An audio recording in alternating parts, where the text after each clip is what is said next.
फांसी दो। बच्चियों को सुरक्षा दो।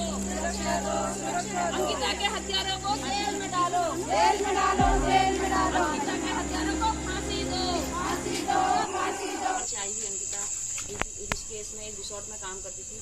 उसने इसी पिछले साल ही उसने इंटर पास किया। उसके बाद वो एक 95 अंकों से पास हुई थी। एक अच्छी खासी मतलब वो बच्ची थी जिसके अंदर एक हुनर था आगे बढ़ने का।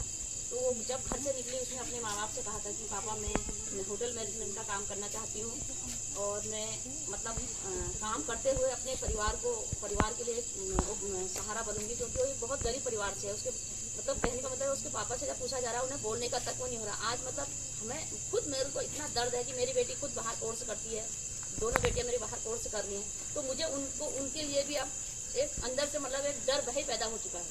क्योंकि देहरादून जैसी जगह में और जिसने उसके साथ ये दरंगी की वो कोई साधारण व्यक्ति नहीं है। वो भाजपा का पूर्व दर्जा मंत्री का बेटा है, जहाँ जिसके सर पर जब नेताओं का हाथ हो तो कहीं से कहीं तक छूट जाते हैं। तो हम जो यहाँ पर एकजुट हुए हैं, हमारा कहने का मतलब यह है कि वो चाहे किसी भी नेता का हो, मंत्री का बेटा हो, लेकिन जो अपराधी है तो अपराधी है। वो चाहे कितना ही बड़ा है, चाहे प्रधानमंत्री का हो, राष्ट्रपति हो, इससे हमें मतलब नहीं है। जो अपराधी है उसको उसके किए की सजा मिलनी चाहिए। और जिस तरह से शासन प्रशासन ने तुरंत ही जहां अंकिता रहती थी उस रिसोर्ट में तुरंत ही बुलडोजर चला दिया, ये हमारे मन को कहीं से कहीं संतुष्टि नहीं है। क्योंकि जो साक्ष्य है वो मिटा दिए गए हैं। जहां वो होटल में करती थी वहां कई ऐसे साक्ष्य थे जहां सेक्स रैकेट चलते थे।